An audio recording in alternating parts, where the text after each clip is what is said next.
Boa noite, estamos ao vivo em mais uma transmissão do nosso canal oficial da Emasu Oficial no YouTube. E hoje nós estamos com mais uma brilhante palestra, dessa vez com um ex-aluno da nossa instituição, da FamaSul, que é também ex-aluno do curso de História, que é o Eduardo Lira Paixão. O Eduardo, ele hoje vai trazer uma temática que é bem interessante, que trata do seguinte temário: práticas sociais do coronelismo nos anos 50 no interior do Brasil e sua abordagem pedagógica no ensino fundamental 2. Esse trabalho do Eduardo, que ele trouxe para especialização, eu também acompanhei, é um desdobramento também, uma continuidade da graduação. Então, é uma temática ainda, por incrível que pareça, gente, muito atual. E a gente vai tratar aqui essa temática juntamente com o nosso outro mediador, que é o professor Vicente Coppola, está aqui já conosco. Daqui a pouquinho ele vai falar das suas ponderações iniciais. Mas antes do professor Vicente, evidentemente, do nosso palestrante de hoje, o Eduardo Paixão de Lira, eu queria passar a palavra para a nossa coordenadora da pós-graduação da Emasul, a guerreira Ana Shen, nossa querida professora. Seja muito bem-vinda. A palavra é toda sua.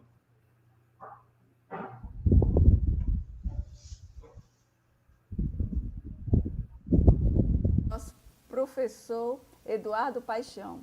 Muito obrigada, André, pelas considerações iniciais, como sempre, né? Eu felicito por estar conosco mais uma vez. O professor André agora faz parte de todos os nossos eventos científicos das duas instituições.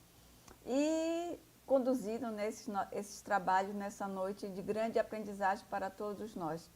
Por incrível que pareça, como o professor André falou, é um tema bastante atual, que faz parte da nossa realidade, principalmente aqui na nossa região nordeste do Brasil. O professor Eduardo Paixão de Lira é graduado, né, em licenciatura de História, tem a pós-graduação em ensino de História e também faz parte, né, dessa equipe maravilhosa, ele abraçou essa profissão que é ser professor e trabalha nas redes particulares, né, e pública desde 2016. Professor Eduardo, seja muito bem-vindo aqui no nosso espaço. É um prazer recebê-lo e estar aqui conosco e ver que o professor Eduardo ele fez um trabalho, gente, de produção científica da pós-graduação do ensino de História. Então, esse momento é muito importante para todos nós, porque eu digo que nós somos heróis. Por que nós somos heróis? Porque nós estamos conseguindo passar por todos esses obstáculos que aconteceram no ano de 2020 e 2021. Então, hoje nós vamos comemorar a vitória desse trabalho de pesquisa que foi muito árduo, que começou na graduação, mas ele conseguiu trazer e dar um outro enfoque na pós-graduação. E como mediadores, né, nós temos aqui o professor André, que não vou nem falar mais nada do professor André, né, porque todo mundo já sabe, né, o que o professor André faz parte, né, das duas instituições, ele trabalha tanto na FamaSul como no FACIP, e o nosso querido professor Vicente, que nos tem ajudado muito com os materiais de mídia e tecnologia e de marketing da nossa instituição. Seja muito bem-vindo, professor Vicente, e gostaria também de saudar aqui os participantes do nosso evento, os alunos, professores, colegas. Então, é um prazer muito grande tê-los aqui conosco, prestigiando esse primeiro webinário de produção científica da pós-graduação.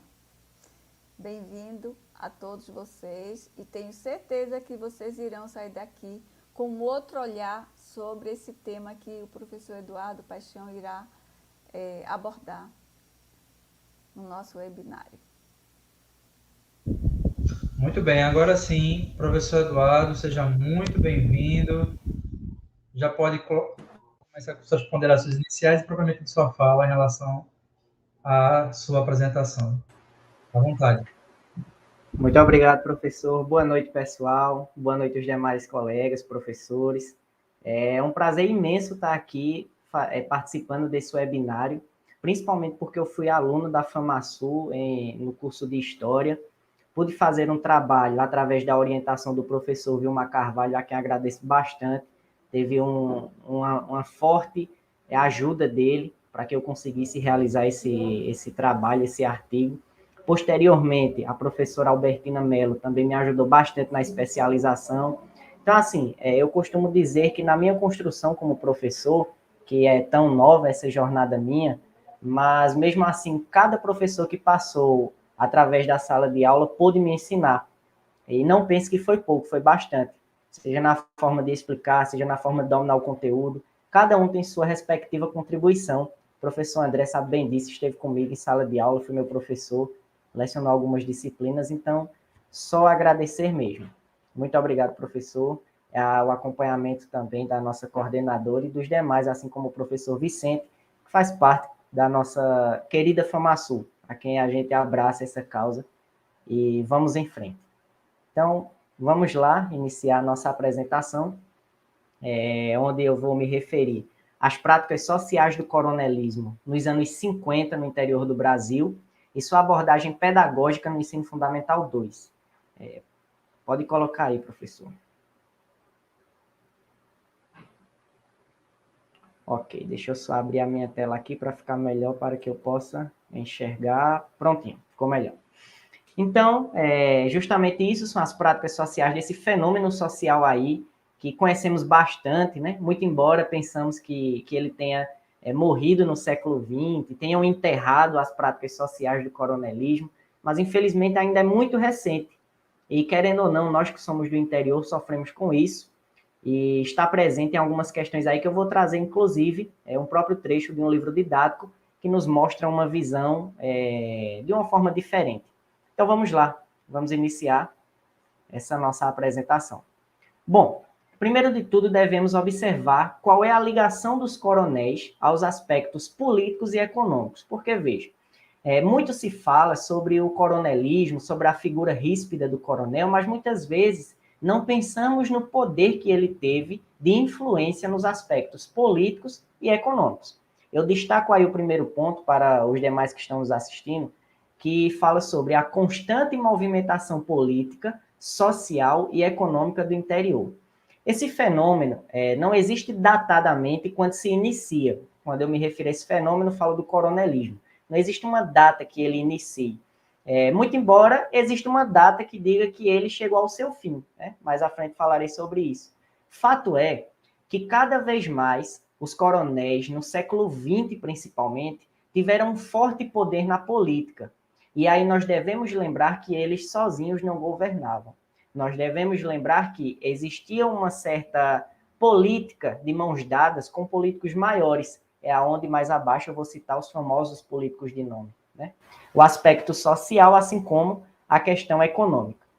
No segundo ponto, nós temos a economia baseada na agricultura. E aí eu cito dois fortes produtos que estiveram presentes no nosso Brasil, ainda estão, mas esteve dominando a economia do nosso Brasil. A cana-de-açúcar, que é tão falada, através dos seus engenhos, através de todos os seus produtos, que podia exportar bastante, mas também a cotonicultura.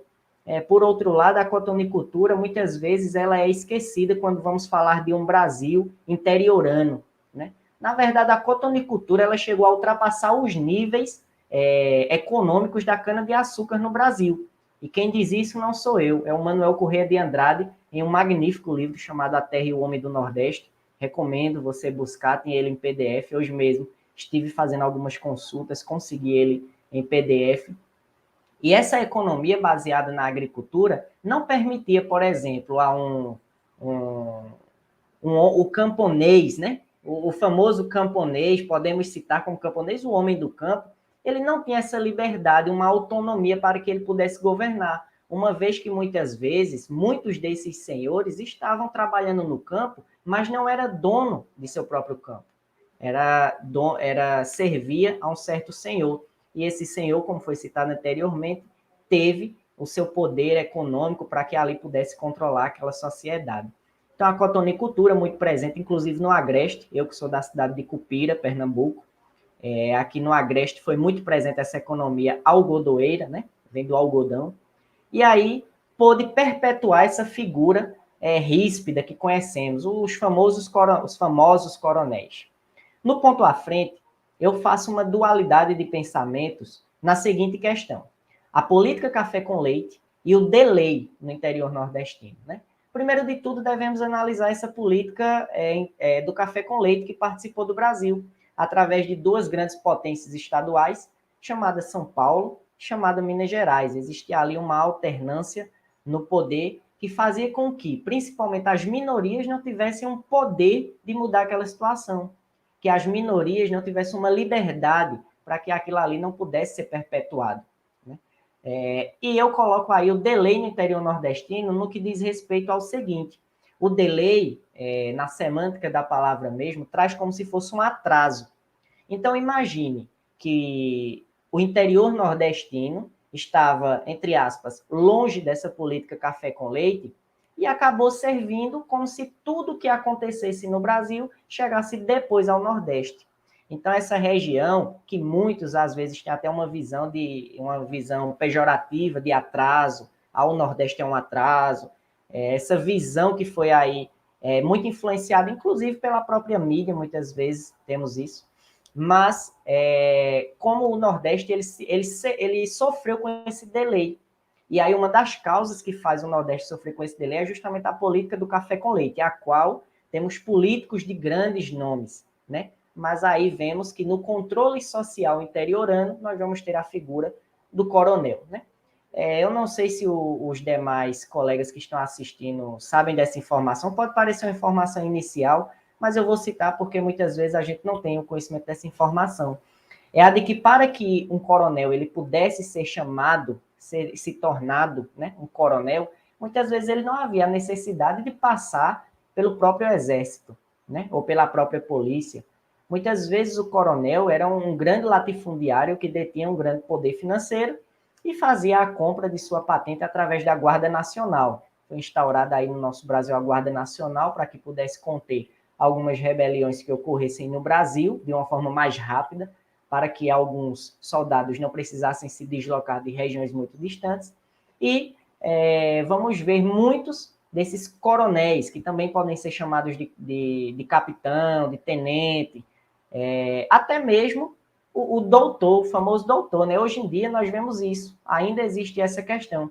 Muitas vezes você se apresenta de uma forma mais formal, e infelizmente uma pessoa que às vezes é humilde vai ter um receio de você, e às vezes pode até chamar de doutor. A gente vê isso bastante na zona rural, é um resquício desse respeito quando eu falo de questão de titularização do nome, né?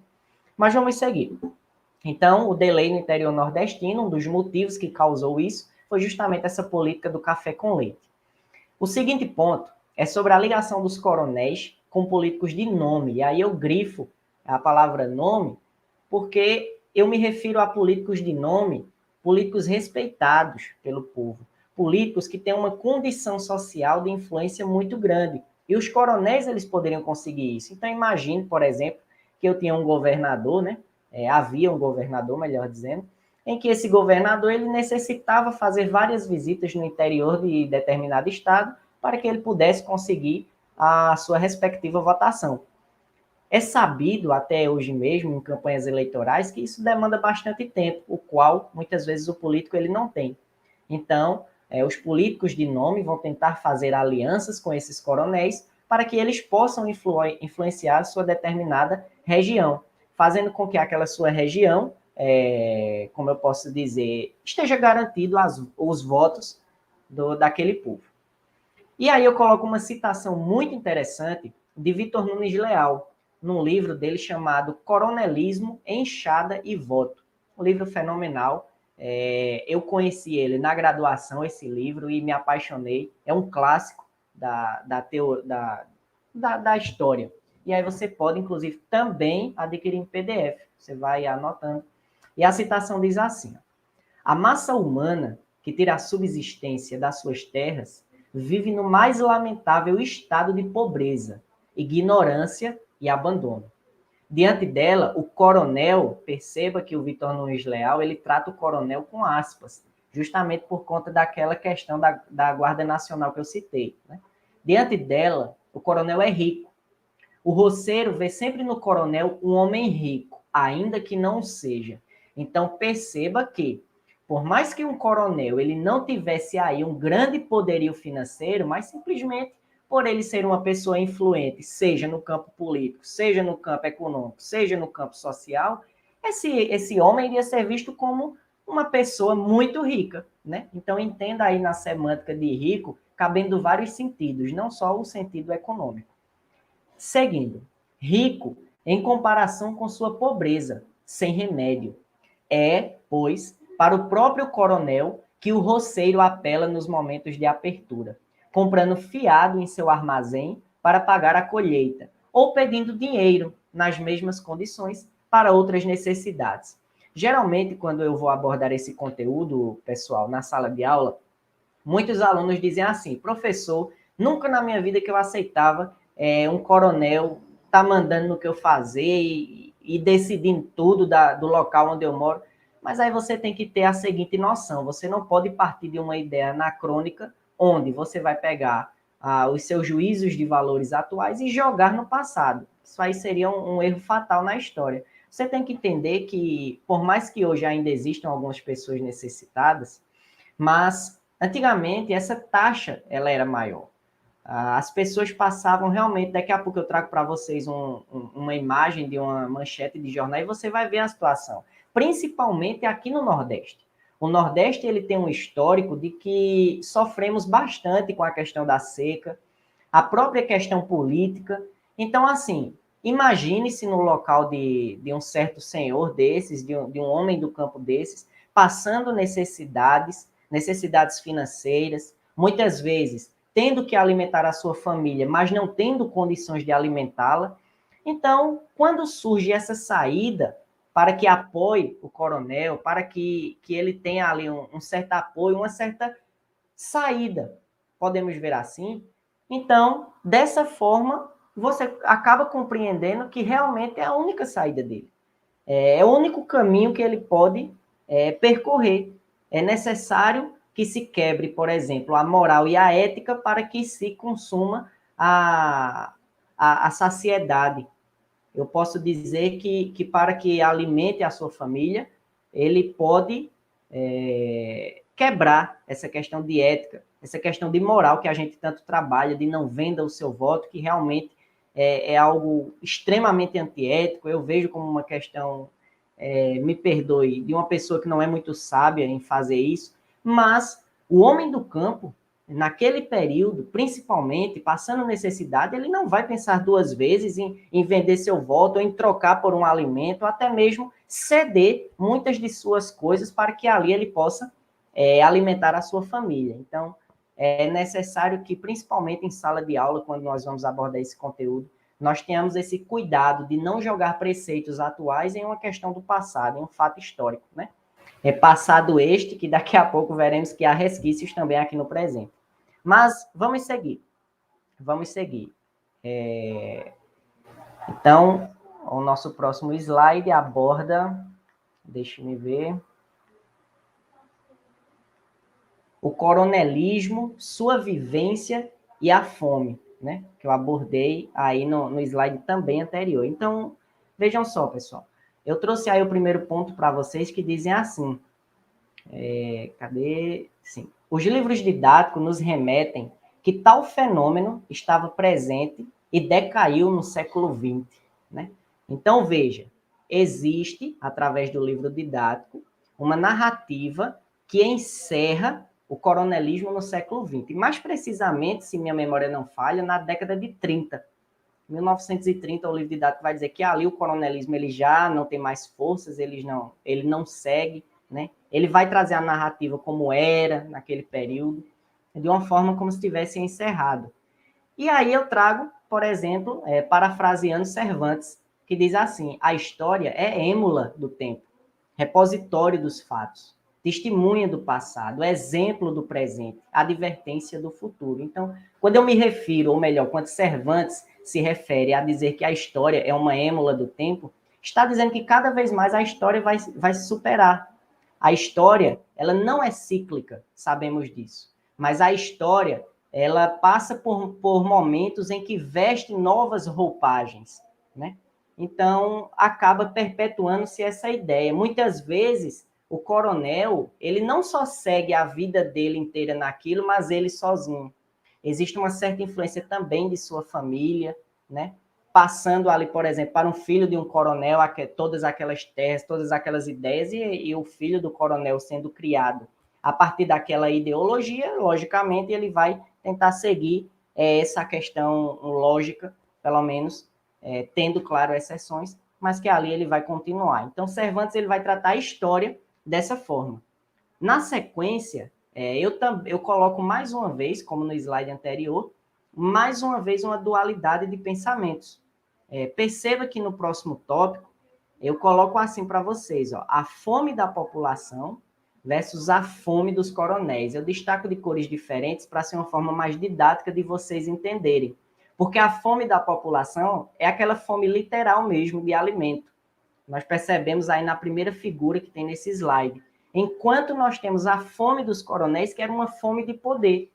E nós vemos isso em livros, nós vemos isso no próprio livro didático, ou em um livro teórico, nós vemos isso, inclusive, na própria arte, no cinema. Por que não analisar um clássico livro, como o de Ariano Suassuna, O Alto da Compadecida, com as adaptações, por exemplo, que tivemos no filme? Por que não analisar aquela questão e fazer um paralelo sobre como era o Brasil? Então, a arte, ela vai tentar chamar essa realidade para abrir os olhos das pessoas. E traz isso através da ideia de que sempre o coronel, ou tenente, ou capitão, ou doutor, como queira, sempre teria aquele domínio financeiro. Muitas vezes, atualmente, pode parecer uma coisa simples. Mas estava sendo representado como se ele tivesse um grande poderio financeiro, e quando analisamos, hoje tem muitas pessoas naquele nível. Mas você está jogando novamente um preceito atual e um fato que esteve muito presente no passado. Então, vamos ter só esse cuidado, seja na questão de explicação, da exposição, muitas vezes até em sala de aula, nós podemos comentar dessa forma, né? Então, a fome desses coronéis não era a mesma fome que aquele povo vivia. Então, por isso que esses coronéis tinham a sua opinião firme, a sua ideia firme que deveria ser repassada. Inclusive, eu coloco aí uma citação de Josué de Castro, que diz assim, ó, surtos agudos de fome que surgem com as secas, 11 intercaladas ciclicamente, com os períodos de relativa abundância que caracterizam a vida do sertanejo nas épocas de normalidade. Se não me falha a memória, esse livro de Josué de Castro é um livro chamado A Geografia da Fome. E se você gosta de história assim como eu vejo que é uma obrigação de você adquirir essa obra, seja de forma física ou virtual, através de PDF. Esse livro é fenomenal porque ele vai tratar aqui o nosso Nordeste e mostrar os fenômenos climáticos que ocorreram e que influenciaram para práticas como essa se perpetuarem. Inclusive, o Josué de Castro, ele escreve de uma forma bem didática, e você percebe nessa citação de que rapidamente ele faz uma análise que 11 secas ocorreram. E aí, se você vai hoje, por exemplo, ainda no interior nordestino, é claro que não em toda cidade, mas em algumas cidades, em algumas vilas, em algumas regiões, nós percebemos bastante ainda essa questão da pobreza, essa questão de um povo mais humilde, essa questão de um povo humilde observar outras pessoas como doutores, como coronéis, como capitães, como tenentes. Eu coloco aí o próximo tópico que diz assim: as práticas sociais coronelistas acabaram, e coloco uma interrogação entre parênteses, porque vamos analisar mais para frente se acabaram de fato, assim como o livro didático nos traz, ou se ainda há resquícios disso. O Nordeste, através daquela questão que eu citei para vocês, da política do café com leite, de ocorrer um delay no nordestino, um delay interiorano, podemos dizer assim, o Nordeste ele acabou se tornando o quintal do Brasil. E aí eu peço você que está me assistindo, que você não encare como um termo pejorativo meu, essa questão de chamar o Nordeste como o quintal do Brasil, até porque eu sou nordestino, eu sou morador do Nordeste. Mas a questão é de que quando a política ela se torna central, tanto em Minas Gerais quanto em São Paulo, é um dos exemplos, o Brasil ele acaba virando as costas para o que é o Nordeste.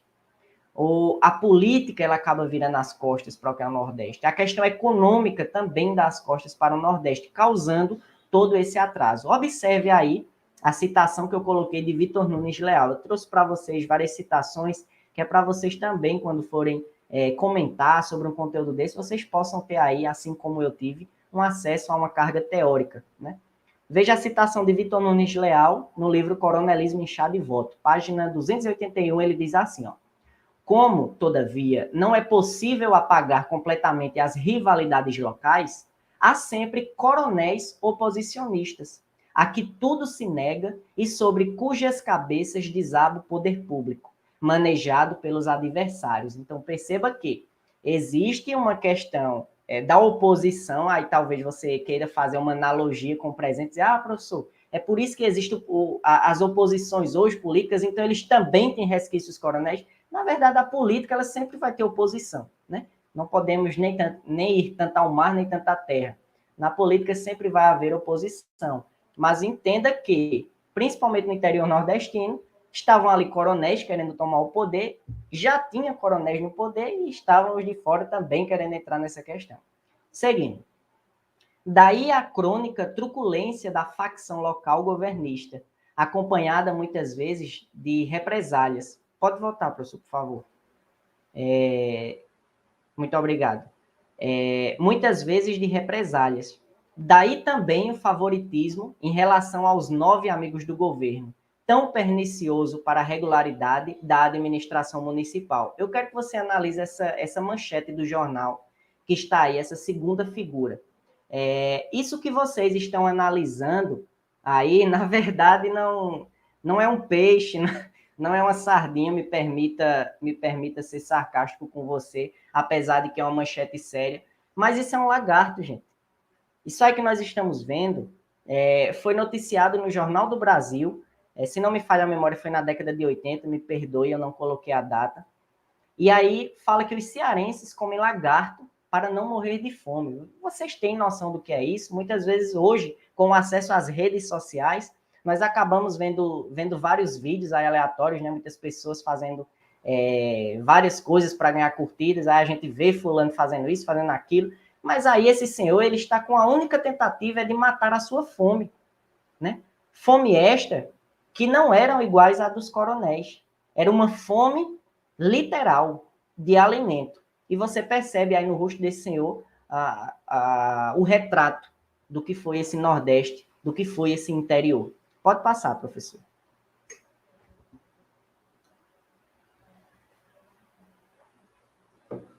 Pois bem, coronelismo, clientelismo e mandonismo. É muito comum o livro didático trazer esses conceitos e muitas vezes acabamos misturando eles. Na verdade, eles têm muita similaridade, mas eu vou citar algumas questões particulares de cada um.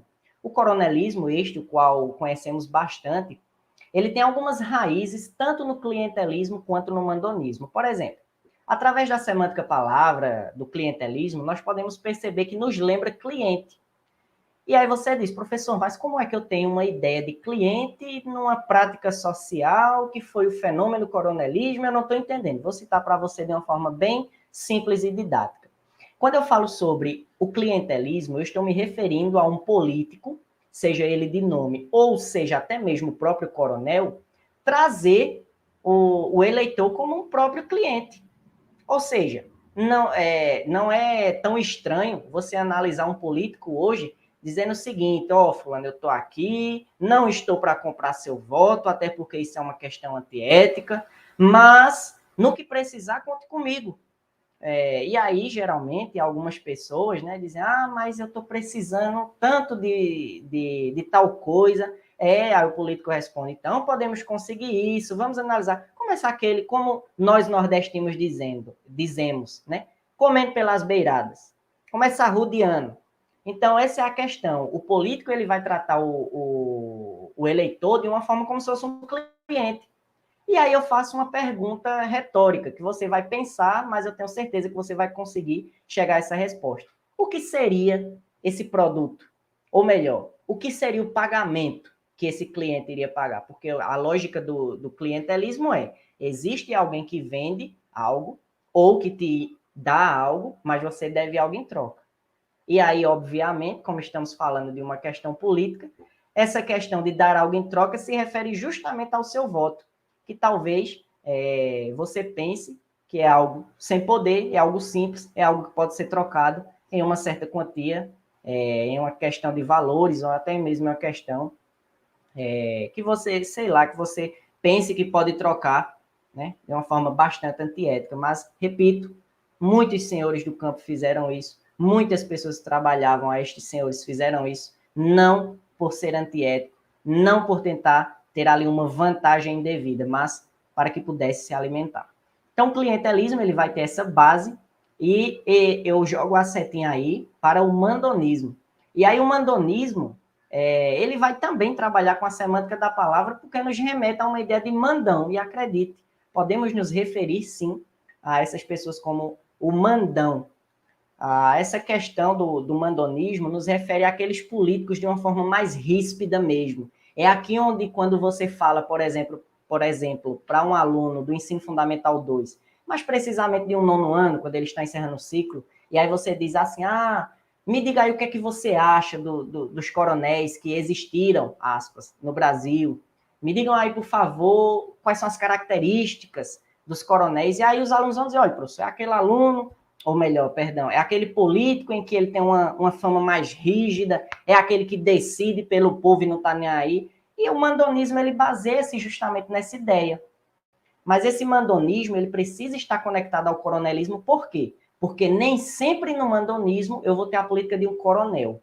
Eu posso ter uma figura isolada como a de um político.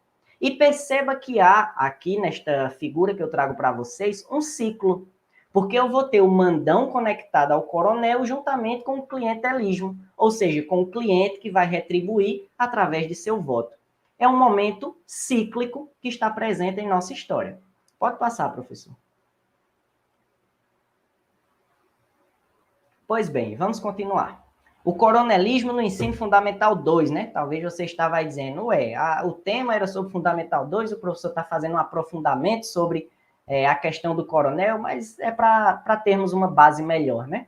Vejam bem, eu coloquei aqui o primeiro ponto para vocês, que diz o seguinte: o coronelismo visto como prática análoga ao passado. Aqui, eu quero que a partir de hoje, você que está me assistindo, você quebre essa ideia de que no passado, apenas no passado, existiam coronéis. E eu não me refiro à patente, eu me refiro às práticas sociais deles enquanto pertencentes à política.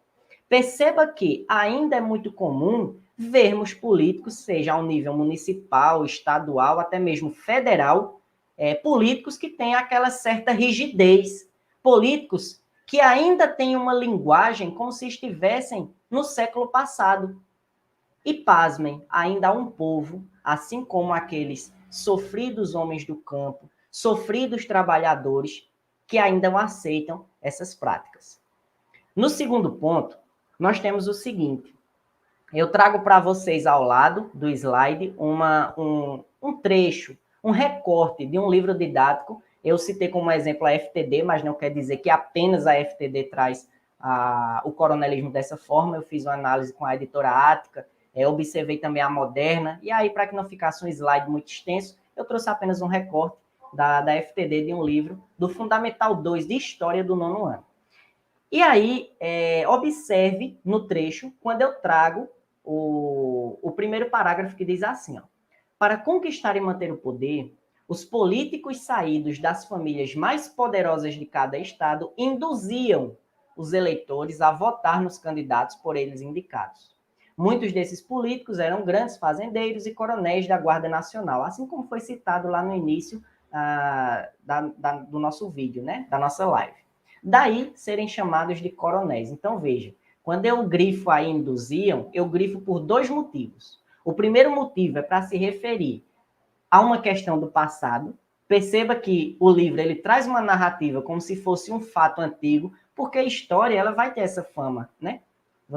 É muito comum, se você é professor, está me assistindo, algum professor aí, André sabe disso, professor Vicente sabe disso, professora Ana também sabe disso, professor Tadeu também está aí nos assistindo, percebi, também sabe disso. É muito comum quando vamos ensinar história, seja qualquer fato, o aluno dizer, professor, mas história, estudar o passado. Então, veja, a história ela já tem essa fama do passado.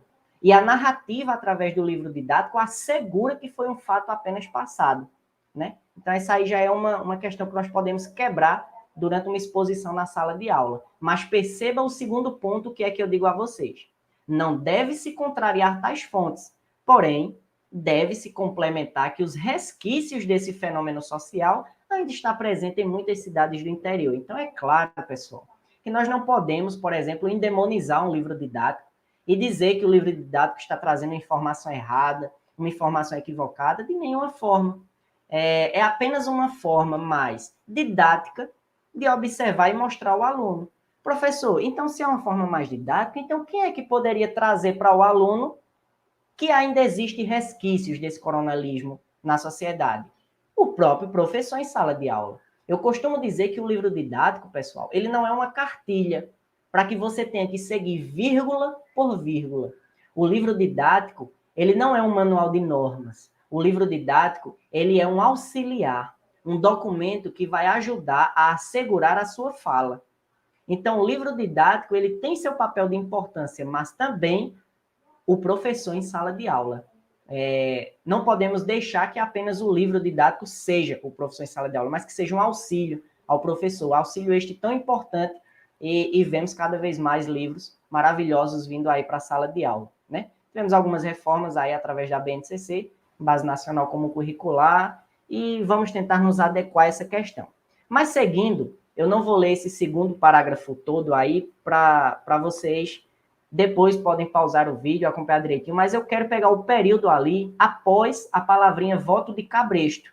Observe que existe a palavrinha voto de cabresto ali em negrito e eu vou ler na sequência. Leia comigo, por favor. Na época, a fraude eleitoral era generalizada. Falsificação de resultados, roubo de urnas, inclusão dos votos de crianças, de defuntos, de pessoas inexistentes, eram práticas comuns nas eleições. Observe, era assim que os poderosos de cada localidade ou estado se perpetuavam no poder. E aí eu vou deixar uma pergunta no ar. Será que era assim? Ou será que é assim? Então, cabe aí você analisar através dessa minha fala. Observe comigo o terceiro ponto, que diz assim: a história como fonte apenas do passado. Aqui vai um alerta. Devemos quebrar com essa ideia de que a história é apenas uma fonte do passado. A história, ela pode justificar o nosso presente, pode nos alertar sobre fatos futuros. Observe o seguinte: o aluno deve analisar a história como uma fonte espiral. Perceba que a história, ela não é cíclica, repito. Ela não tem fatos idênticos em momentos idênticos da mesma forma. Mas a história, eu coloco aí uma imagem espiral, porque teremos pontos da história em que serão similares. Teremos pontos na história em que teremos novas roupagens. E aí, analisando o que se destaca hoje na política, por exemplo, nós podemos ainda ver resquícios que estão presentes. Nós podemos observar que a história, por mais que não seja cíclica, mas ela traz algumas questões com novas roupagens. Ou o que seria, por exemplo, hoje um político, não me refiro a um determinado setor, pode ser municipal, estadual, federal, mas o que seria um político hoje com uma forte influência em determinada região?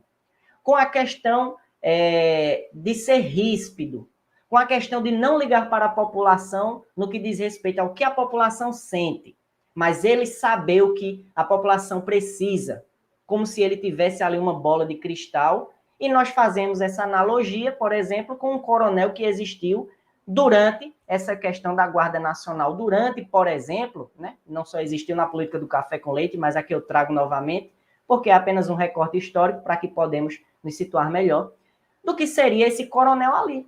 Então, perceba que há uma nova roupagem? Há um momento diferente? Mas percebemos que a ideia, a ideologia ainda está presente. A sua prática social, ela ainda está presente. E aí eu trago novamente uma citação de, mais uma vez, Vitor Nunes Leal, recomendo. Estou sendo cansativo nessa ideia, mas, por favor, adquira esse livro, Coronelismo, Enxada e Voto. É um livro fenomenal. A citação diz assim, ó, o resultado é a subsistência do coronelismo, que se adapta aqui e ali para sobreviver. Olhem agora esse finalzinho. Abandonando os anéis para conservar os dedos. Eu acho essa passagem fenomenal. Eu sempre trago ela em sala de aula. Por quê? Vitor Nunes Leal diz aqui que muitas práticas realmente acabaram do coronelismo, mas foram-se embora os anéis, mas os dedos ficaram. Então, as raízes do coronelismo ainda estão presentes na política. As raízes do coronelismo, elas não só estão presentes, pessoal, nos políticos, elas estão presentes, inclusive, em muitos eleitores. Porque se eu tenho um eleitor que antigamente fazia a troca de seu voto por algo de sua necessidade, hoje, muitas vezes, nós temos pessoas que não necessitam de uma forma, não que hoje tenha alguém que necessite trocar seu voto, tá, gente? Entenda, por favor, isso.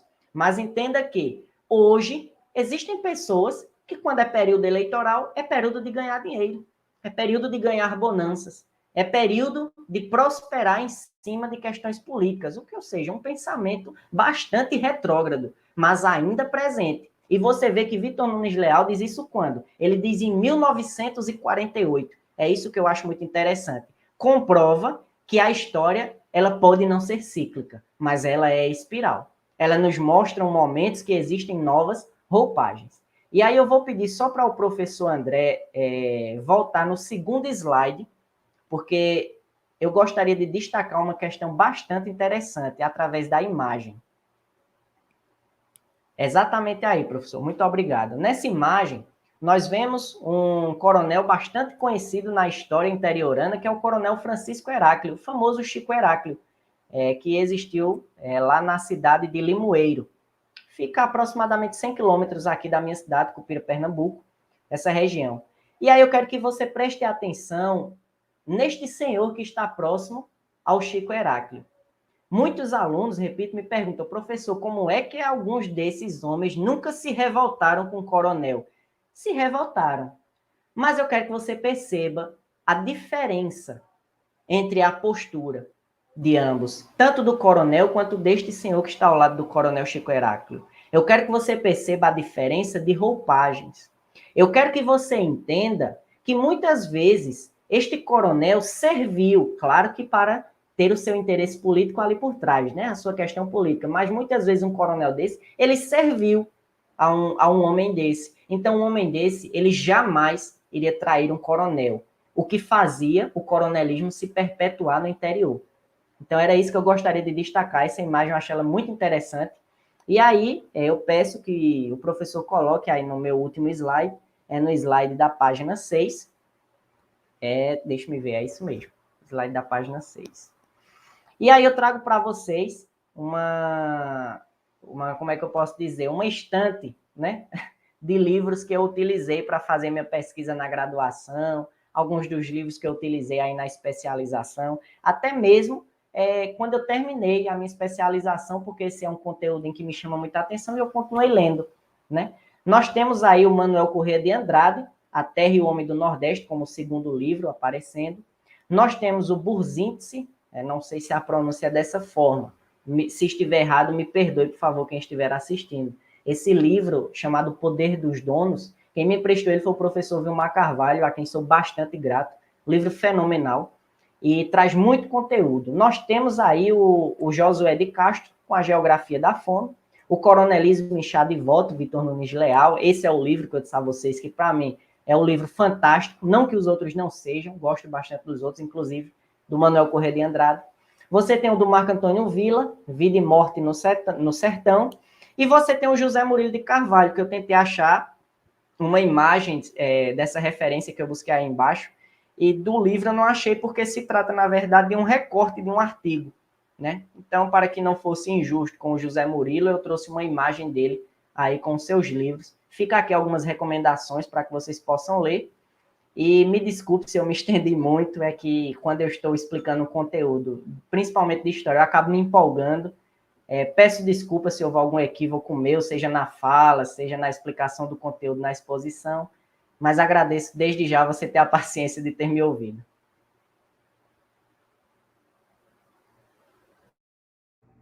Muito bem, Eduardo. Nós aqui te agradecemos pela honra da sua explanação, belíssima explanação. Não poderia esperar outra coisa de você. Eduardo, que foi meu aluno na graduação, no curso de História, um dos melhores alunos que eu tive, inclusive, em um período bem difícil a gente, da instituição. E foi um aluno que ele quis extrair, eu diria, estou aqui ousando dizer o que é que o Eduardo queria, olha a minha perspectiva, né? Mas eu diria que o Eduardo ele tentou aqui extrair um pouco da sua visão, da sua compreensão de mundo, de Cupira para o mundo, e através disso ele fez a sua abordagem teórica, a sua produção científica sobre o coronelismo. Eu diria, sabe, Eduardo, que o coronelismo, daqui a pouquinho o Vicente vai falar que ele está doido para falar, viu? Segura a língua, Vicente. Mas é o seguinte, o coronelismo ele tem tentáculos muito poderosos, mas não apenas tentáculos. Quando a gente fala tentáculos, me remete à cabeça como se fosse uma monstruosidade, não que não seja, mas como se fosse uma monstruosidade, mas não que não seja. Não quero dizer isso. O que eu quero dizer é que, de fato, ele começa a ter uma nova configuração.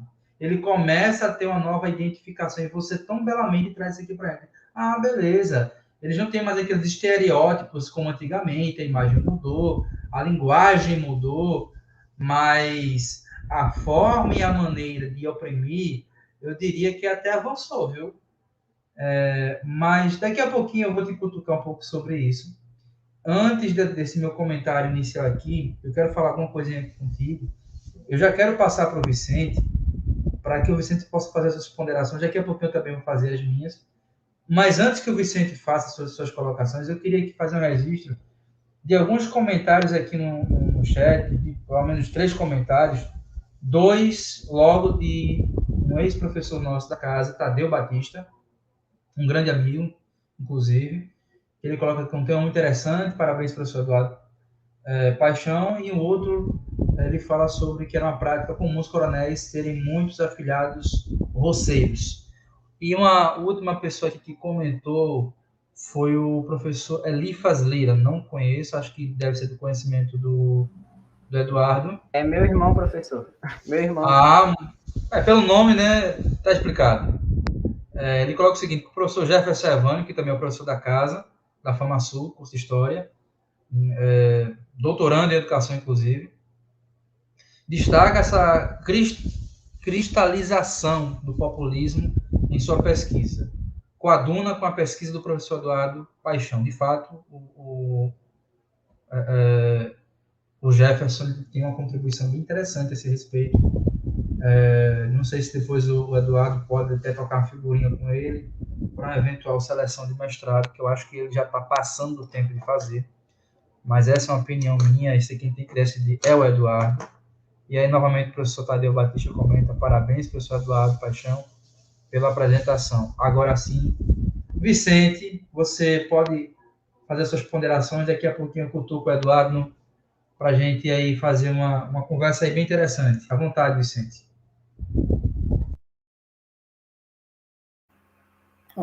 Ok. Boa noite novamente, o professor André Mendes, a professora Ana Shen, que visivelmente está aí esboçando um sorriso de realização, encantamento, e é preciso reconhecê-la e reconhecer todo o esforço da nossa coordenadora de pós-graduação, esse esforço que ela não contou e não conta, mas já traz historicidade. Viu? Parabéns mesmo por esse momento de encantamento, por esse momento fantástico. O professor Eduardo Paixão de Lira, Sua apresentação foi surpreendente. Antes de qualquer outro comentário, eu quero pedir aos professores, pedir humildemente aos alunos, à professora Ana Chen também, por favor, repitam esses encontros, fomentem, né? Promovam, incitem o debate, nos conduza a esse nível de reflexão crítica, para que a gente possa também ter um poder de transformação, né? Um poder de formação muito melhor e muito maior. Então, o curso de História agora precisa, eu vou torcer que vocês se manifestem cada vez mais. Professor, à medida, além do seu domínio, né, do conteúdo, além da sua excelente, como a professora Ana Chen colocou aqui, explanação, segurança, todos nós estamos encantados, a curiosidade do seu tema. Eu tinha a impressão, e eu confesso aqui, eu tinha a impressão que não precisávamos mais falar sobre coronelismo, que talvez nada mais pudesse ser dito ou não fosse necessário revisarmos. E você nos deu esse prazer de reencontrarmos com esse conteúdo, entendê-lo no seu processo histórico, no seu registro histórico que o senhor trouxe, e principalmente nos inquietar para o contexto, como o professor André Mendes já também adiantou, do contexto atual, de como ele assume novas configurações, como esses tentáculos do coronelismo, como o professor André Mendes também já comentou, como ele vai também tomando forma, né?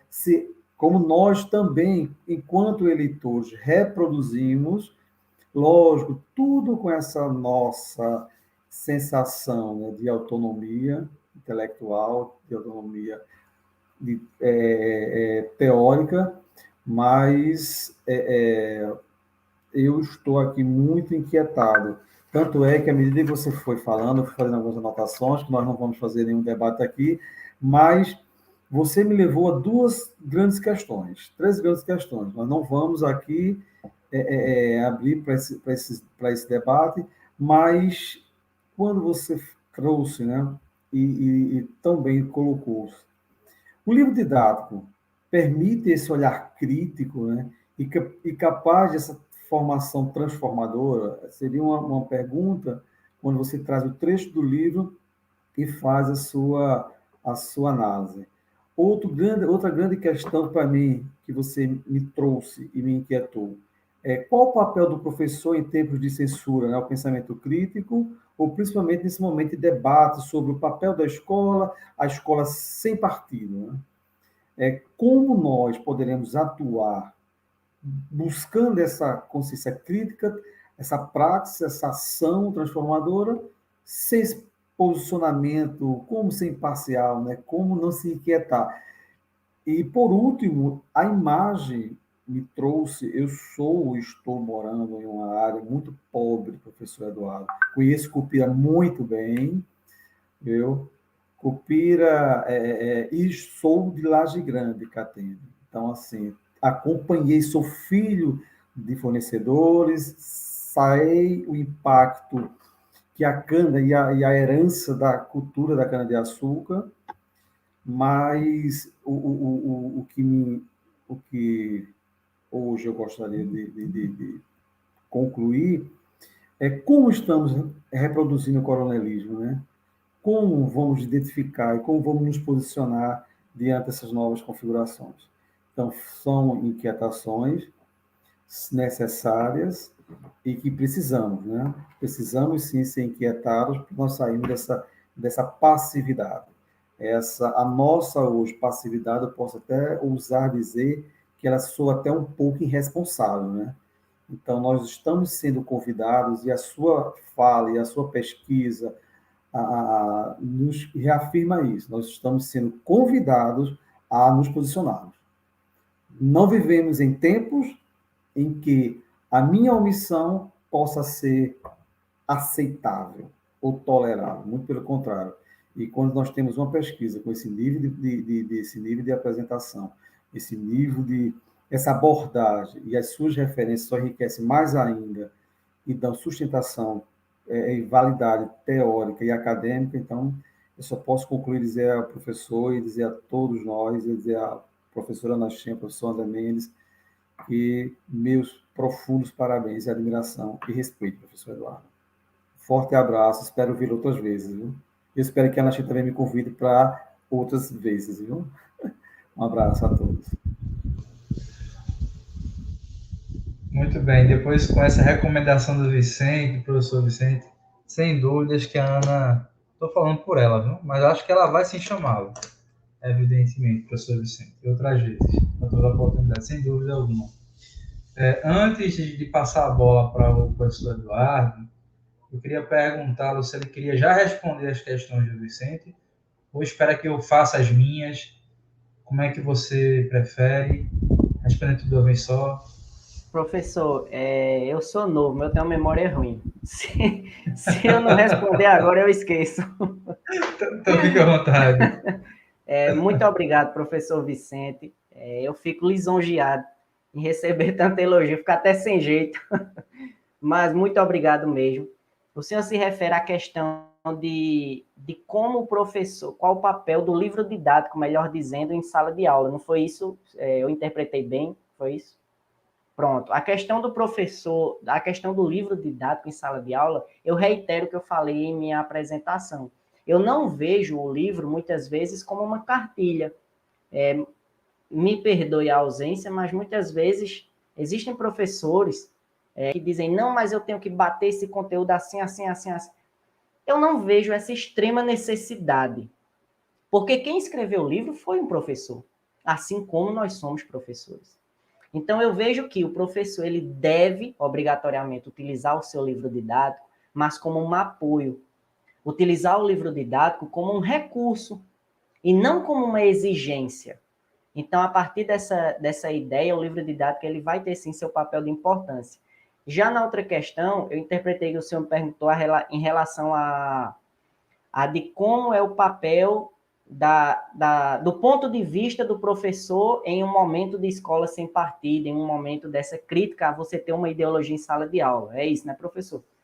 Então, veja, hoje, principalmente, nós que somos professores de história, nós sofremos bastante com isso. Recentemente, semana passada, eu recebi eu não diria uma advertência, eu recebi um recado de um aluno que me chamou bastante a atenção. Eu estive explicando sobre o período da Idade Média, e aí, por consequência, eu tive que citar algumas questões religiosas que ocorreram na Idade Média, que é de comum conhecimento de todos. Mas aí, na outra semana, o aluno disse, professor, eu tenho uma dúvida. Eu disse, pois não, meu querido. Ele disse, eu estava em um determinado lugar religioso, em um determinado local, e lá me disseram que tudo que o professor de história diz não é verdade, que inventa muito também, porque tem muita coisa que se acrescenta, que não foi daquele jeito. Então, veja, nós passamos aí 4 anos em uma graduação, quem passa pela graduação sabe como é árduo, tem a especialização, que também é um período bastante árduo, para que recebemos, assim, uns recados um pouco inconvenientes, que nos chateiam. Mas eu vejo o seguinte, a história, eu encaro ela como um banquete de fatos, assim como um banquete de ideologias. Eu creio que cada pessoa vai se alimentar daquilo que ela tem mais sede, mais vontade. Então, se eu trago, por exemplo, um fato histórico como esse do coronelismo, que é presente atual, nós podemos provar que ele está bem recente. Agora, que se você tem uma ideia de que aquilo não existe, de que aquilo ficou no passado, intrinsecamente pode ser que haja ali uma noção sua de interesse naquele conteúdo. Então, eu vejo assim, professor, a escola sem partido, eu não vou comentar sobre isso, porque é uma questão bastante polêmica, eu não queria comentar, me perdoe, eu vi que o senhor citou, não para eu falar sobre escola sem partido, o senhor não falou dessa forma, mas eu só não vou me alongar para não falar nessa questão, mas na questão do professor de história ter uma ideologia, eu não acho que ele tem que ter, eu acho que ele deve ter. Até porque, se eu não me engano, o Gigi, ele vai trabalhar nisso, em conversas com o professor Jefferson Evânio, ele me apresentou esse teórico através dos livros, O Gigi ele vai dizer que é impossível você não ter uma ideologia, visto que não tendo uma ideologia já é uma ideologia. Então, seria impossível você negar-se a fugir de um pensamento, de um ponto de vista, né? E para fechar minha fala, um ex-professor meu chamado Marlon Oliveira, na graduação, ele disse uma frase que eu nunca mais esqueço, e trago ela novamente. O Leonardo Boff uma vez disse que todo ponto de vista é a vista de um ponto. Então, vai depender de onde estamos analisando, como queremos analisar determinado ponto. Muito bem, Eduardo. Primeiramente, eu queria te parabenizar pela apresentação, muito bem elaborada, muito bem construída. E também dar um recado para as pessoas que estão assistindo aqui essa nossa live. Para quem tem dúvida de quantos slides o Eduardo apresentou, eu faço aqui a todos saberem. Foram apenas 6 slides. Vamos colocar 5, porque a capa não conta muito, né? Então, vamos colocar aqui 5 slides. O camarada com 5 slides, ele simplesmente deu uma aula. Então, tem gente que enche aqui de slides e um monte de informação e acaba aqui não dominando. Gente, a tecnologia, gosto muito da tecnologia. A Ana sabe disso muito bem. Sou apaixonado por tecnologia, viu, Vicente? Mas eu acho que a tecnologia, Eduardo, ela não deve nos dominar. Porque é uma criação humana, nós é que a dominamos. E a gente tem que aprender a utilizar esse processo, esse dispositivo, para dentro dos processos metodológicos de sala de aula, que você também, Eduardo, nessa noite utilizou. Então, já por essa forma metodológica, didática que você nos conquista, a você meus parabéns pela sua construção desse material. E aqui vamos falar agora sobre o teu temário, né? O teu temário é um temário muito bom, cara. Um temário que o Vicente ele dizia há pouco tempo, né, que pensava, que imaginava que o coronelismo ele já poderia ter sido superado a história, né? A história ela pode superar assim, certos elementos, como já o fez no passado, já o fez na sua própria construção temporal, vamos assim colocar, e uma perspectiva historiográfica, muita coisa que já foi vivenciada, com efeito, teve o seu lugar de destaque, que mudou o curso da história, mas que hoje não está mais presente. Hoje já não existe mais, certo? A gente pode analisar diversas perspectivas e narrativas. Por outro lado, e aí vamos colocar aqui um achado, né? Quando se fala de coronelismo, os próprios campos universitários, eles abordam isso com muito cuidado. Porque hoje, vamos aqui voltar àquela minha fala inicial, que tem aí seus tentáculos ainda presentes, de poderes e de manipulação, sobretudo nos interiores, mas também nas capitais isso é muito presente. E aí eu queria que você comentasse a um respeito, que é uma característica elementar do coronelismo, Eduardo. A dinastia. É muito interessante, ou dinastias no plural, como famílias brigam em cidades e regiões para serem detentoras do poder, e me parece que apenas essas duas famílias, ou mais famílias, ou uma única família, conseguem, entre aspas, governar uma cidade. Então, eu queria que você falasse sobre esse aspecto tão elementar e como é que isso acaba tendo um fator complicador em relação à cultura e às identidades próprias, né? A gente vai colocar muito isso.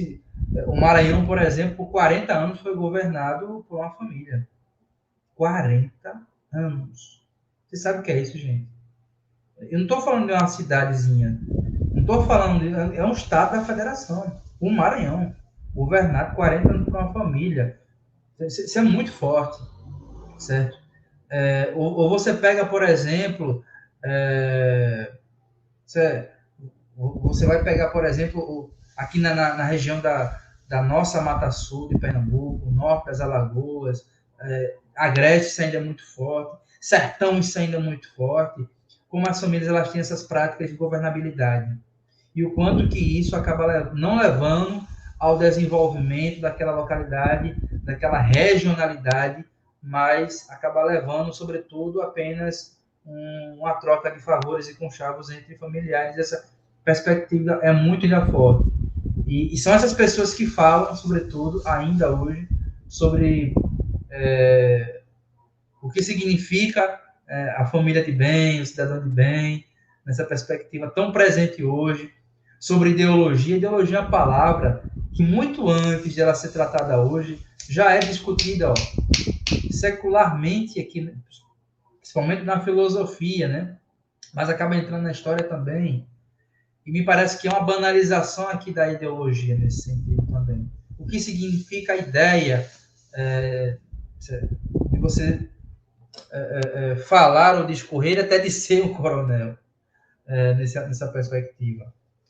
E um outro aspecto também que eu queria comentar contigo, Eduardo, não menos importante, até que ponto a gente identifica os danos que o coronelismo, e aqui eu vou falar um pouco também da minha pesquisa, Ana e Vicente, também o professor Eduardo, sobre o currículo. Como o currículo, por exemplo, ele acaba aqui sendo tensionado por essas práticas políticas, de dominação econômica também, por que não dizer, muito fortemente dentro do...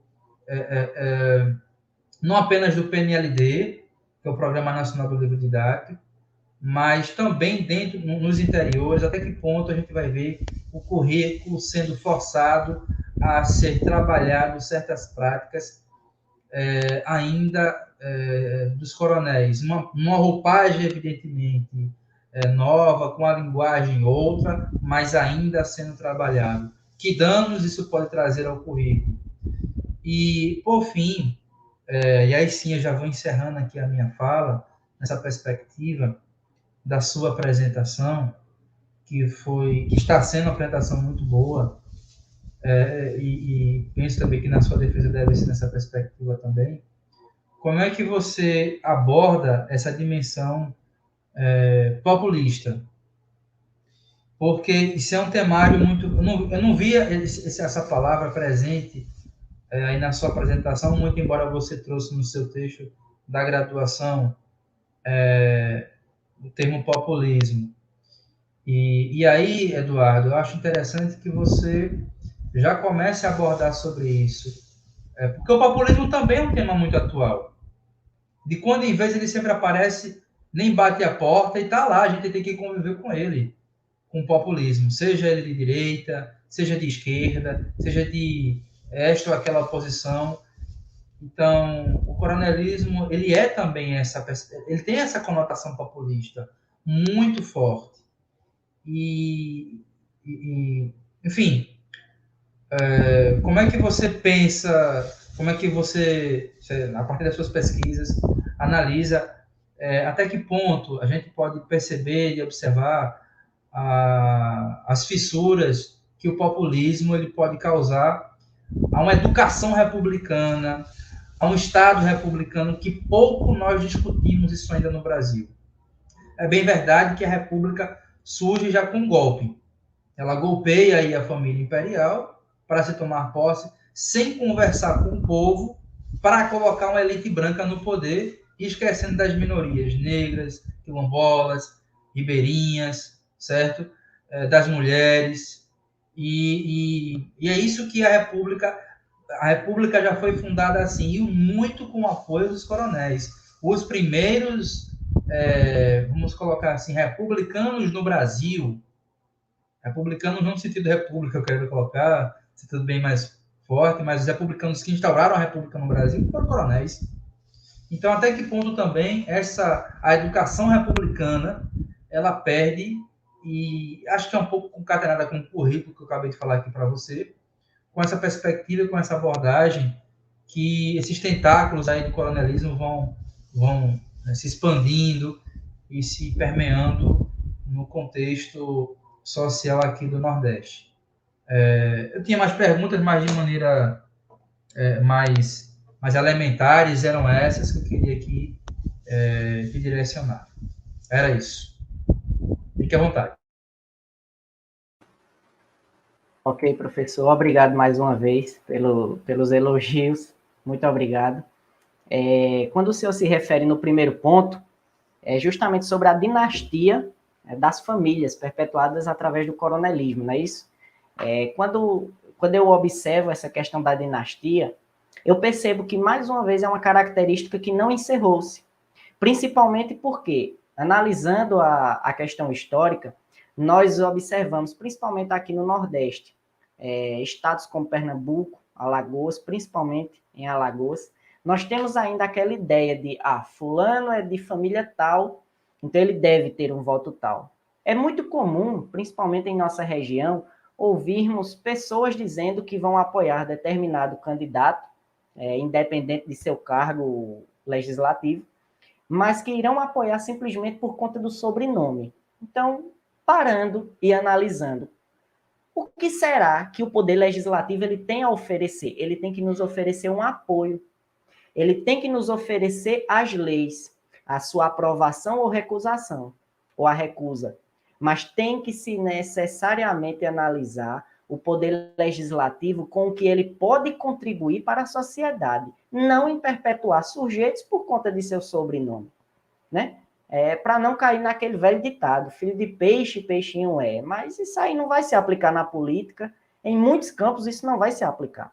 A dinastia, ela esteve presente na história, ainda está presente na história. É muito comum vermos, principalmente em nossa região, repito, sujeitos sendo eleitos sem nenhuma promessa de governabilidade, sem nenhuma ideia, sem nenhuma exposição do que irá se fazer em seu governo, mas simplesmente serem eleitos por conta de seu sobrenome, sendo passado aí, por consequência, hereditariamente. E eu creio que de uma forma bem danosa. Eu espero ter comentado bem sobre o que o senhor pediu. Quando o senhor cita no segundo ponto, o senhor fala sobre os danos ao livro didático através dessa prática do currículo em trazer o coronelismo daquela forma engessada, né? Eu vejo como o livro didático ele de uma forma engessada. Bom, na verdade, eu vejo que está longe de mudar essa ideia, por mais que hajam reformas aí, por mais que venha, novamente, repito, a BNCC, esse novo ensino médio aí, o tão criticado novo ensino médio, né? Vamos ver o que a gente vai ter que fazer com esse ensino médio. Prefiro me ausentar do debate. Mas eu vejo que está longe de mudarmos essa engessada que houve no currículo. Eu vejo que está longe de trazermos conteúdos de uma forma mais extensa. Porque, veja, você pega um conteúdo como a Revolução Pernambucana de 1817, que é um conteúdo maravilhoso, não só para Pernambuco, porque explicam muitas coisas sobre a nossa região do Nordeste e Brasil, mas você observa que eu tenho metade de uma página, muitas vezes tratando da Revolução Pernambucana. Você tem apenas, às vezes, uma página, e nem frente e verso tratando sobre a Revolução Pernambucana. Então, assim, não é porque eu sou pernambucano que eu queria que tivesse mais ênfase. Mas, muitas vezes, aquilo ali é necessário que o aluno ele tenha uma visão daquilo. E como seria uma forma de solucionar esse dano já causado? O senhor cita aí se iria haver esse dano. Na verdade, existe mesmo, eu concordo com o senhor. Existe essa consequência. Mas qual seria uma forma mais prática de resolvermos isso? O professor, se eu não me engano, foi Ariano Suassuna que certa vez disse que o professor, mais do que tudo, ele é um improvisador, né? Porque ele se adequa a muitas situações. Então, eu vejo o seguinte, improvisadores como somos, ou melhor, prevenidos como somos, é bem interessante trazer em sala de aula de uma forma mais extensa conteúdos como estes. Professor, o senhor está dizendo que vai ter que enrolar tratando sobre a Revolução Pernambucana? Não, mas você vai ter que trazer conteúdos que muitas vezes estão ocultos, como, por exemplo, a Guerra dos Cabanos, em nossa região. Muito bem explorada, mas muitas vezes no livro didático ele não vem. Ou seja, é um conteúdo morto para o aluno. O aluno ele vai se formar no ensino médio. Quem sabe ali pode cursar uma graduação em História, mas no curso de História que ele vai poder conhecer mais a fundo através de seu estudo dirigido, através de suas pesquisas autônomas. Eu vejo isso não deveria ser dessa forma. Eu vejo que, na verdade, o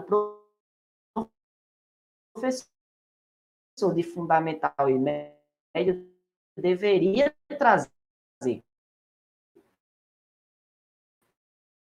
Porque o professor, ele é um pesquisador. O professor, ele não tem que seguir o livro, inclusive. Por que não trazer um artigo e trabalhar em cima daquilo?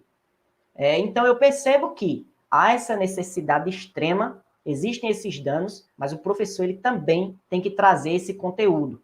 E aí, eu deixo aí minha fala, e o senhor encaixa o terceiro ponto falando sobre o populismo, né? Eu vejo o seguinte, professor, no Brasil, nós temos essa característica populista, principalmente agora no século XX. Tivemos vários governos assim, a exemplo de Vargas, né? Podemos citar o pai da industrialização, o Getúlio Vargas. Mas o populismo, eu vejo ele como um campo minado, porque nós não podemos confiar 100% nele. Porque o populismo, ele vai ter uma análise de uma discussão atual. A atual discussão na história, ela é baseada na micro-história.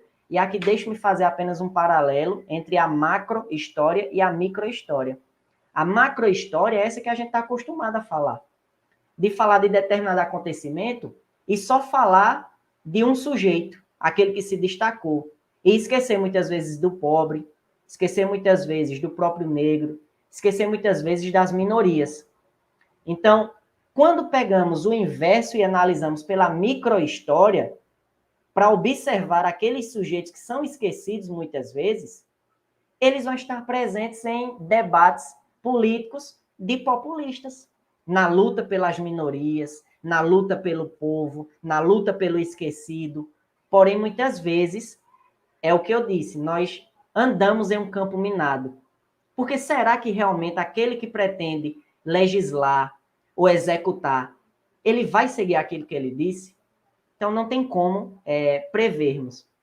Inclusive, eu não sei se foi o professor Vicente, eu estava lembrando durante a fala de André Conector, disse uma coisa muito interessante. Foi quando disse que nós não podemos ser omissos em certos assuntos. E aí, já que falamos da Constituição Federal, podemos citar, por exemplo, o Código Penal Brasileiro, que diz que o crime ele não só se consuma pela ação, mas também pela omissão. Então, nos conteúdos em que abordamos, não devemos ter essa omissão, mas sim uma atitude ativa. Eu faço essa conexão da fala do professor Vicente e eu espero ter respondido à altura, professor.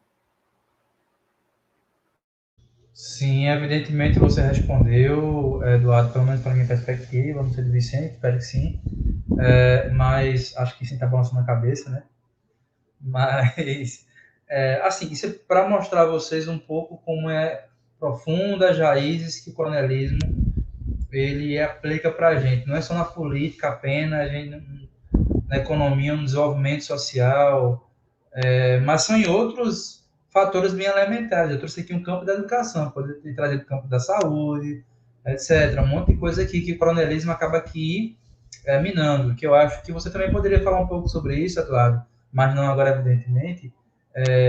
Mas em uma nova abordagem você pode trazer aqui para a gente, uma perspectiva mais social, digamos assim, e já pensar no teu projeto de pesquisa, como é que você pode colocar ele para um edital aí de mestrado, pensar sobre isso. Você tá saindo aqui da instituição da gente, vai crescer ainda mais, espero.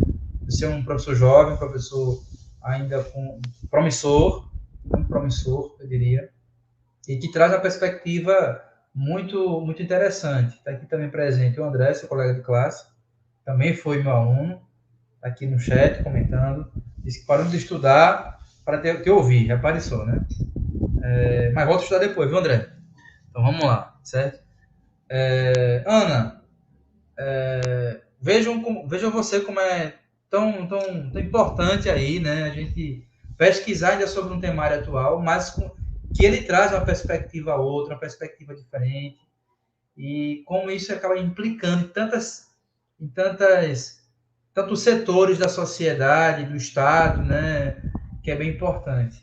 E aí, sim, passaria para você, que é a nossa idealizadora desse primeiro webinário, para que possa tecer suas ponderações sobre a palestra aí do Eduardo, das nossas inferências sobre a fala dele, a exposição dele, e depois vamos nos encaminhando já para o final deste nossa parte do webinário aqui dessa noite do dia 24 de novembro. Ana, boa noite, a palavra é toda tua. Boa noite, de novo, né?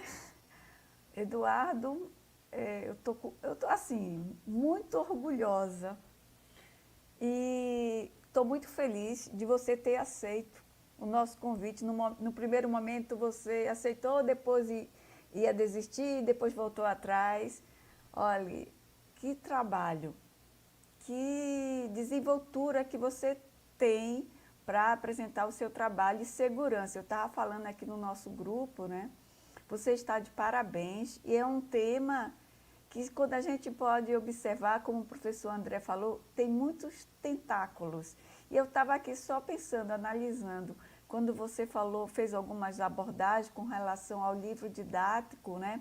Que você vai desenvolver um tema e aí você vê que um tema tão importante para o estado de Pernambuco, né, para a gente conhecer a história, porque também, gente, para a gente entender o que está acontecendo hoje, a gente tem que saber da história.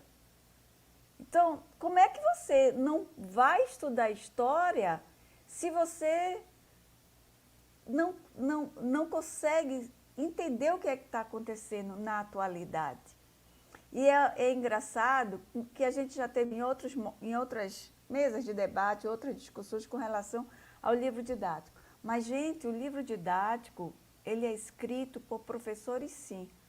Mas muitos deles não são escritos pelos professores da região Nordeste. E é incrível como a gente vê essa diferença, esse barrismo que existe também. Tanto profissionais da região Norte e Nordeste, eles são tidos, me desculpe se algum pessoal, algum profissional, né, do Sul, do Sudeste ou do Centro-Oeste esteja escutando aqui, mas é engraçado, é muito engraçado, que é como se fosse assim, não, nordestino e nortista, existe um preconceito, sim, gente. Eu já senti na pele, eu tenho pessoas conhecidas minhas, eu já escutei em viagens certos comentários, principalmente quando a gente começa a falar, né? Então, veja bem, o livro didático, realmente, quando você falou assim, foi uma frase perfeita de dizer, você não vai seguir o que está lá ao pé da letra, o livro didático. Ele vai ser um apoio para você. E como você vai trabalhar esses conteúdos, claro que você vai abordar de acordo também com os teus conhecimentos, com as tuas experiências. Isso é muito importante para você repassar isso para os alunos. Parabéns, né, pelas referências que você utilizou. Eu não sei se vocês sabem também, mas eu sou geógrafa e fiquei muito feliz, né, quando você citou o livro de Manuel Correia de Andrade. Ele foi meu professor lá na Federal. Ele e o filho dele, né, eu tive a honra. E é um clássico para a gente entender. Que honra, hein, Ana? Pois é, que honra. Para a gente entender a questão toda da seca no Nordeste, o que está por trás desse fenômeno, que eu digo que é um fenômeno natural, mas que a gente sabe que a seca ela tem sim solução. Mas isso aí é um outro momento, que é outra discussão, certo? Mas parabéns, né, por ter utilizado ele, Manuel Correia de Andrade, e também Josué de Castro, mesmo ele não sendo geógrafo, mas ele era um grande pesquisador da geografia, ele era graduado em medicina, mas esse livro dele é um clássico para a geografia, que ele trata sobre a geografia da fome e a geopolítica da fome, que aí perpassa por aquelas questões políticas, sociais e econômicas.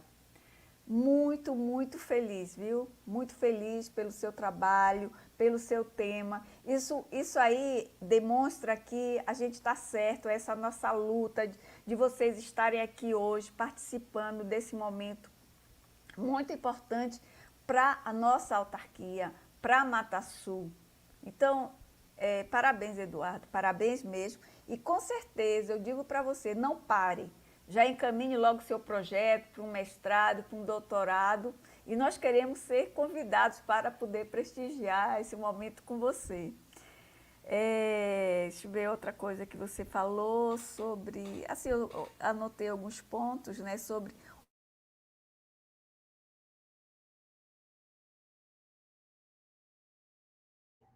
Ana, teu microfone está desligado. Você poderia ligar? Acho que sem querer você apertou. Foi. Pronto, perfeito. Eita, pronto. Quando você falou que, quando a gente começa a estudar essa parte do coronelismo, que diz, não, ele vigorou até a década de 30. Será? Se você começa, como você falou, mostrou bem, o coronelismo, ele passou por diversas roupagens e hoje está bastante atual. Eu digo para você, você falando aí, eu me lembrando de situações que aconteceram nas épocas das eleições e que acontece, né? Na nossa região, principalmente no nosso estado de Pernambuco, que a gente começa a observar aquelas famílias que se mantêm no poder há vários anos. Então, é engraçado, gente, isso aí, que o coronelismo não acabou, não. O coronelismo está aí, e bem forte, só que com nova roupagem, entendeu? Bem, parabéns, parabéns mesmo, Eduardo, parabéns, professor André, professor Vicente, pelas colocações aí maravilhosas com relação ao trabalho de Eduardo. E gratidão, Eduardo, por estar mais uma vez aqui conosco, nos prestigiando. E nós termos o privilégio de também aprender sobre coronelismo com você. Obrigada. Pois não, professora. Muito obrigada. Eu só tenho a agradecer. Agradecer ao professor André, agradecer à senhora, o professor Vicente, que também estava aí nos dando um grande apoio. Agradecer ao pessoal que assistiu, teve a paciência de me ver falar bastante. Agradecer aos meus amigos que estão aí também comentando, o André, o meu irmão Elifas, o meu pai Ayrton Lira, minha esposa Raniele. Enfim, em massa, o pessoal aí acompanhando. Me desculpe quem eu não falei, eu não estou aqui vendo os comentários do lado, estou vendo os demais colegas. Mas o sentimento é de gratidão. Eu confesso que quando a senhora me convidou, eu fiquei receoso. Eu digo, rapaz, será que dá certo? E aí, devido à correria de sala de aula, eu até disse, professor, eu acho que não vai dar. Senhora, não, Eduardo, insistiu. Eu disse, pois eu vou. E aí fiz, deu certo. Estou muito feliz. Me senti agora fazendo uma apresentação na sala de aula lá na FamaSul, deu para matar essa saudade, né? Foi maravilhoso. É um momento que eu só tenho a agradecer. O professor Tadeu aí também comentando. O professor Tadeu foi meu professor de História de Pernambuco, maravilhoso, excelente professor. E é isso, eu só tenho a agradecer a vocês, todos vocês. Gratidão. A palavra que define essa noite para mim é gratidão. Bem, a gente agradece ao Eduardo, quero fazer também menção ao nobre professor Tadeu Batista, que já foi professor aqui da casa, dirigiu também um tempo histórico aqui a nossa instituição, presidiu a EMASUL. Ele parabeniza, portanto, aqui a Ana Shen, a mim e ao Vicente Coppola Júnior pela condução dos trabalhos, evidentemente também ao Eduardo. Nós que agradecemos pela sua contribuição à educação, atravessada aqui pela EMASUL, professor Tadeu. Enfim, e antes de a gente encerrar propriamente dito, eu queria apenas passar para o Vicente, para que ele pudesse ponderar as suas considerações finais e assim a gente encaminhando, mas de maneira muito breve. Então, à vontade, viu, Vicente? De maneira muito breve, vamos tentar, né? O professor também pedir síntese a um professor, objetividade a um professor deveria ser algo proibido, mas vou tentar. Como eu estava falando anteriormente, aquela imagem que você traz do jornal em que o senhor segura um lagarto, eu acho que é isso. Nós estamos, infelizmente, bem próximos de realidades assim. Eu pensei que nós não viveríamos mais. Eu estou em uma área que também sofre com a herança da cana-de-açúcar, da cultura da cana-de-açúcar, e a imagem ela foi muito forte. Eu mesmo me senti muito incomodado, porque eu já estou vendo as pessoas vindo à minha casa, pedindo alimentos, certo? O sofrimento da família, de famílias. Então, assim, precisamos analisar, precisamos rever o impacto das políticas públicas, dos políticos, quer seja pelo viés do colonialismo, qualquer outra alcunha, ou qualquer outra variável acadêmica, mas chegou o momento de reavaliarmos muita coisa. Parabéns, parabéns mesmo, Eduardo. Vá para o mestrado, vá para o doutorado e nos convide. Obrigado, professora Ana, e professor André Mendes. Obrigado, querido. Um abraço. A honra toda nossa, professor Vicente. Então, assim, nós encerramos mais uma live, mais uma transmissão, desta vez, desse nosso evento, o primeiro webinário científico da pós-graduação da EMASUR, conduzida pela nossa querida Ana Shen, coordenadora da pós-graduação da nossa instituição. A todos que nos acompanharam, nossos agradecimentos pela paciência, e nos acompanhem, porque esse webinário termina ainda amanhã com mais 2 apresentações, e assim nós encerraremos com chave de ouro. Então, a todos, nossa gratidão. Até mais.